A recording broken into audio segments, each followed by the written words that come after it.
ഒരു ചെറിയ ഗ്രാമത്തിൽ ഒരു ചെറുപ്പക്കാരനുണ്ടായിരുന്നു.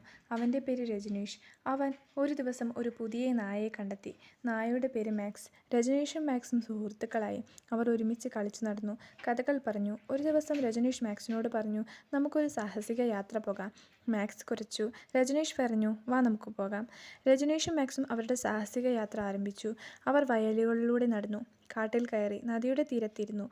മാക്സ് വെള്ളത്തിൽ കളിച്ചു, രജനീഷ് ഒരു കല്ലെറിഞ്ഞു.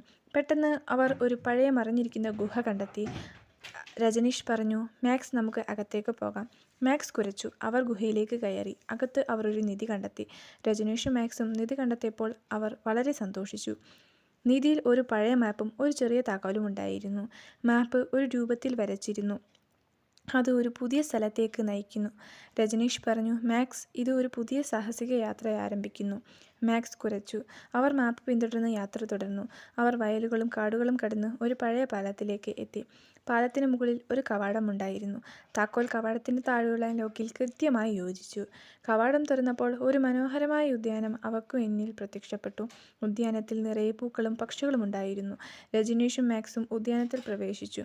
പെട്ടെന്ന് ഒരു വയോധികൻ അവരുടെ മുന്നിൽ പ്രത്യക്ഷപ്പെട്ടു. "നിങ്ങൾ എൻ്റെ ഉദ്യാനത്തിലേക്ക് വന്നത് എന്തിനാണ്?" എന്ന് അദ്ദേഹം അവരോട് ചോദിച്ചു. രജനീഷ് പറഞ്ഞു, "ഞങ്ങൾ ഒരു നിധി കണ്ടെത്തി. ഈ ഉദ്യാനത്തിലേക്ക് നയിക്കുന്ന ഒരു മാപ്പ് കണ്ടെത്തി."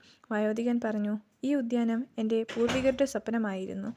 നിങ്ങൾക്ക് ഈ ഉദ്യാനം കണ്ടെത്താൻ കഴിഞ്ഞതിൽ നിങ്ങളുടെ ധൈര്യത്തിൻ്റെയും സാഹസികതയുടെയും ഫലമായിട്ടാണ്. നിങ്ങൾ ഈ ഉദ്യാനം സൂക്ഷിക്കണം, എന്നാൽ നിങ്ങൾ അതിനെ പരിപാലിക്കണം." രജനീഷും മാക്സും സന്തോഷത്തോടെ ഉദ്യാനം സൂക്ഷിക്കാൻ സമ്മതിച്ചു. അവർ ഉദ്യാനത്തിൽ പൂക്കൾ നട്ടു, പക്ഷികളെ പരിപാലിച്ചു, ഉദ്യാനത്തെ കൂടുതൽ മനോഹരമാക്കി.